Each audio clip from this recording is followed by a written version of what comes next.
Ashtu sikurse dhe ishte paralajmëruar, gazetari investigativ Artur Çani publikoi djete natë me Xhaxhiun dokumenta autentik se si u zhdukën nga Shqipëria 5 dërgesa me afro 4 tonar drejt 2 bankave në Zvicër. Misteri se ku përfundoi ari shqiptar në vitet 90, duke se tashme ka një përgjigje përmes këtyre dokumentave të publikuara në televizionin News 24. Janë 5 dokumenta të dërgesave të arit përmes aeroportit të Rinasit, të vullosura nga transporti me numër protokolli dhe gjithçka tjetër zyrtare. Kështu në 19 shkurt të vitit 1990, nga Tirana drejt Zyriut u transportua sasia prej 590 kg drejt bankës Union Bank of Switzerland, drejt kësaj banke u nisën në periudhën në vijim dhe 3 dërgesa të tjera, 406 kg në 26 shkurt, 450 kg në 26 shkori dhe në 16 gusht u transportua sasia prej 1260 kg. Në 27 dhjetor të vitit 1990, Shqipëria do dërgonte sërish drejt Zvicrës sasin prej 1245 kg, por këtë herë drejt një banke tjetër të quajtur Credit Suisse. Në total bëhet fjalë për 3.951 kg flori, sot në vlerë afërsisht $150 milion, ndërsa e gjithë sasia e arit u transportua në atë kohë me anë të linjës ajrore Swissair.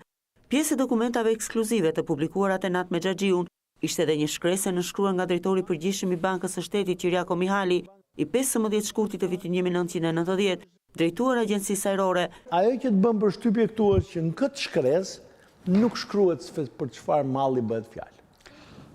Shkruhet vetëm që në 19 shkurt 90-s do të transportojnë me linjën Tiranë-Zyri 20 koli.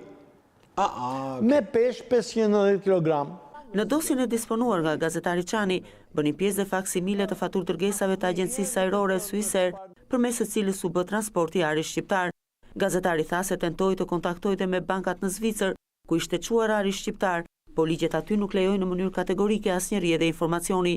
Ai bëri përpjekje për të kontaktuar dhe me guvernatorin e përgjithshëm të Bankës së Shqipërisë Genti Sejko, ku t'i vinte në dispozicion shkresa që dispononte, por asnjë reagim nuk erdhi as prej Bankës Qendrore Shqiptare. Unë i thash që i kam dokumentat, dua vetëm t'u jap.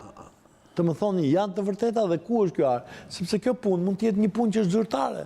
Do vazhdojnë të mos kthejnë përgjigje, kjo enigmë do shtohet dhe është në të keqe të gjithëve. Ku ti bën mirë që mos ta dinë se ku ka vajt ky flori? Dhe unë një kopje të kësaj do ta çoj shërbimeve.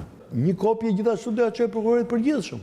Ish presidenti Sali Berisha premtoi atë kohë se do hetoj për destinacionin e arit, por ky premtim nuk u realizua kurrë.